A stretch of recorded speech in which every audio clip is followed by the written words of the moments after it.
Delia Borza, a psychologist with a rich background in clinical psychology and psychopathology.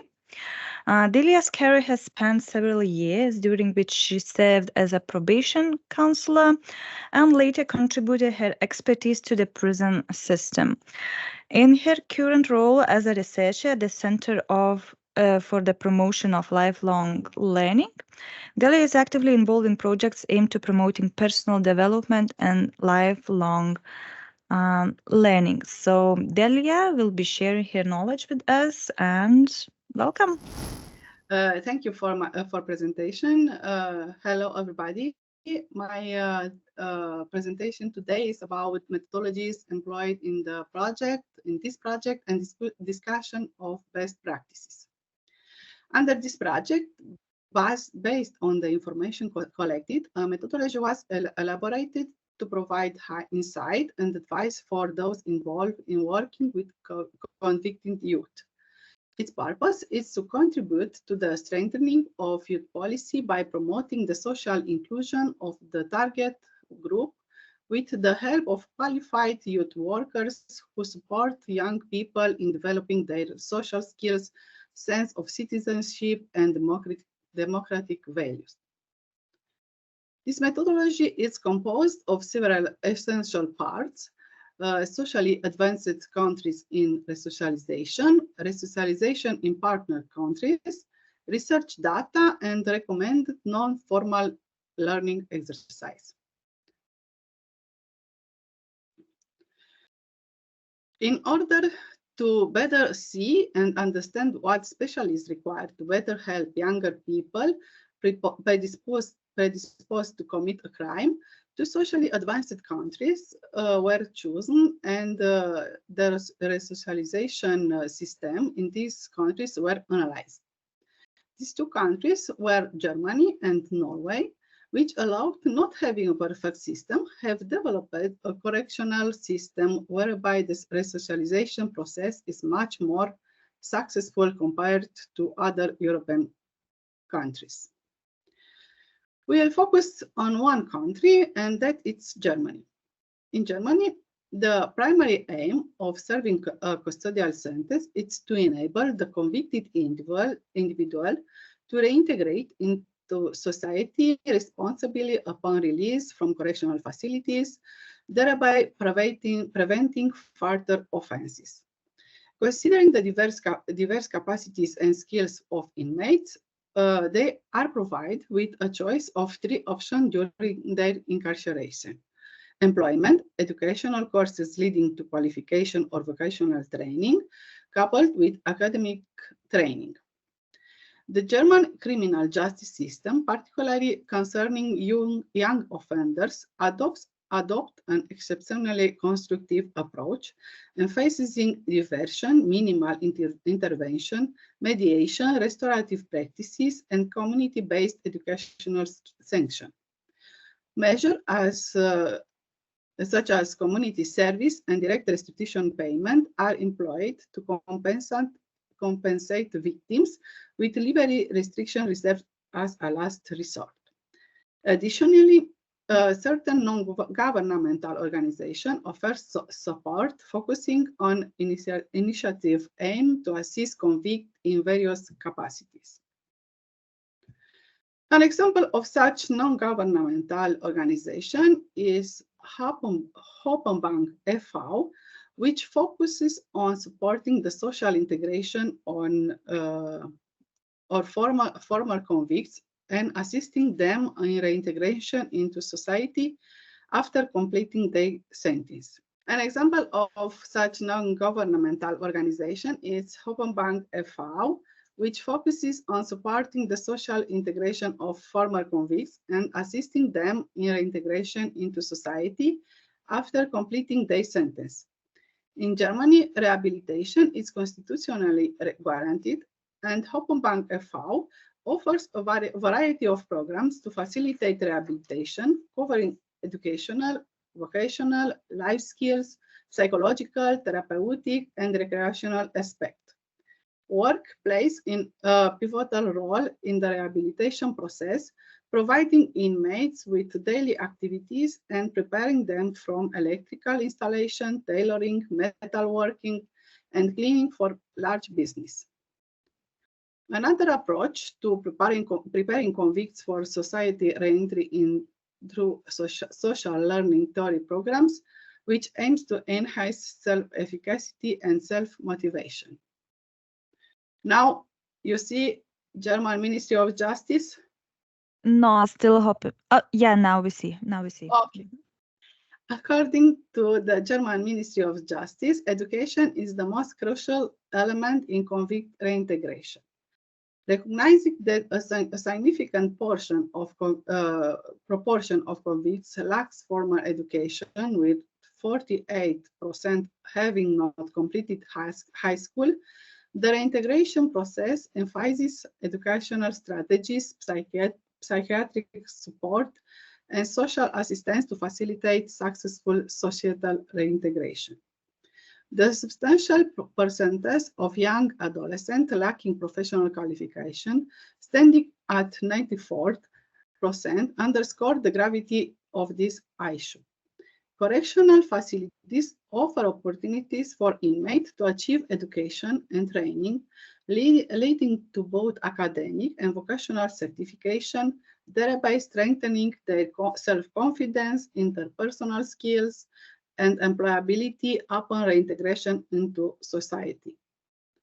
Within prison, staff teachers provide fundamental education while coordinating with external entities such as social, religious, or public organizations for supplementary education in areas like social and vocational training, substance abuse, rehabilitation, and adult education. Some official statistic on inmate retention and recidivism rates testify to the effectiveness of this approach to convict reintegration. Germany has witnessed a consistent decline in its prison population in recent years, with a stable recidivism at a rate around 40% over the past 2 decades. Despite this, Germany's recidivism rate remains comparatively lower than that of other countries like France, 50, Netherlands, 48, Ireland, 50, or the UK, 66%.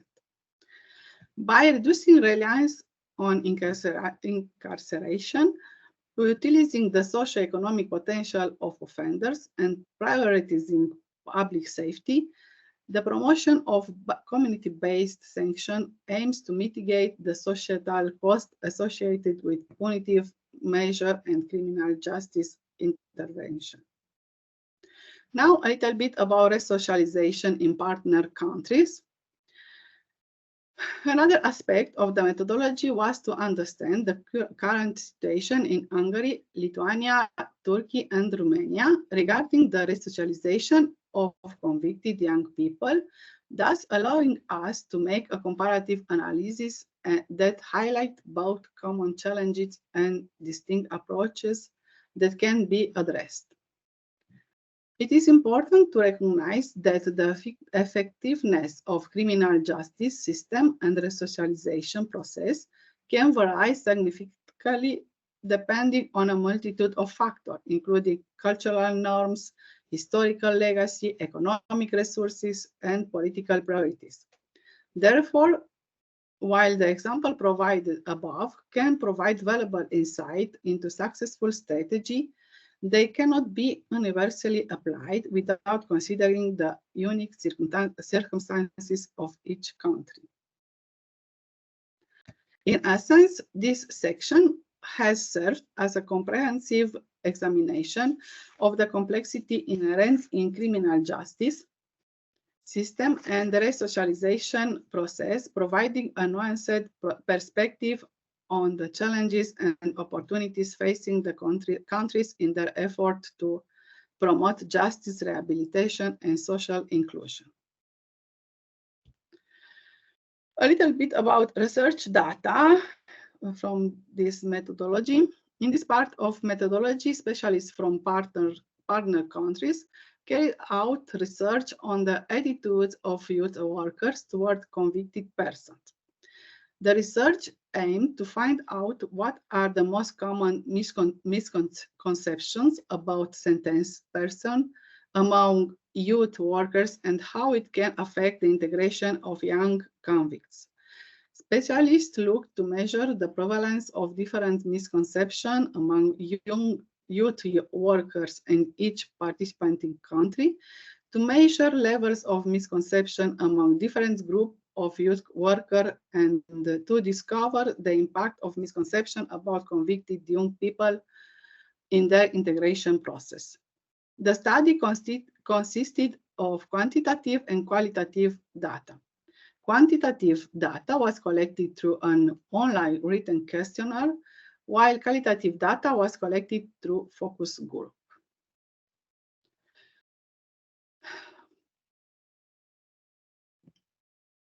This written questionnaire was completed by a total of 277 individuals from Lithuania, Hungary, Turkey, and Romania. These respondents represent a diverse array of professions, including those working in schools, universities, foster homes, children's or youth centers, NGOs focused on youth, and correctional facilities. The participants in the quantitative aspect of the study include individuals with both experience and no experience in working with convicted individuals. It's important to note that specialists lacking direct experience with convicted individuals were also included in the research, as their attitude and opinion towards this population, along with the potential for interaction in their daily work, offer valuable insight. The survey findings reveal that among those who work with convicted individuals, a majority perceive their work as challenging, yet simultaneously we view it as important and valuable to society. There is no consensus among respondents who do not work with convicts regarding their willingness to offer assistance in this demographic. Approximately 60% of respondents believe in the potential for convicted individuals to change, while one-third express apprehension about encountering them. Additionally, the vast majority of respondents acknowledge the prevalence of prejudice against convicted individuals as a pervasive societal issue.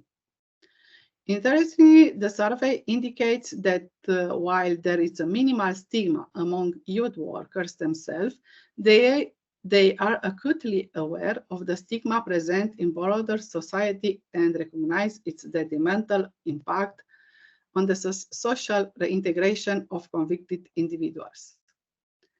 This insight underscores the importance of addressing societal attitudes and perception as a crucial component of facilitating successful rehabilitation and reintegration effort for this population. Okay, and the last part of this methodology is it's composed from 12 learning exercises designed for individuals working with young offenders. This exercise primarily focus on assisting prisoners in acquiring fundamental social skills, enhancing self-confidence, and fostering self-awareness. They are meticulously crafted based on research insight, data from socially progressive nations, and input from social workers in partner countries.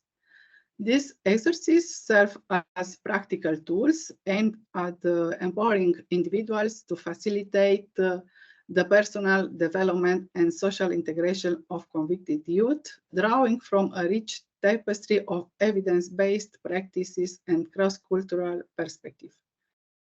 Each exercise contains explanation of the aim, tools, process of the method, and tips for the specialist. And here I hope you can see An example of an exercise, it's about effective listening.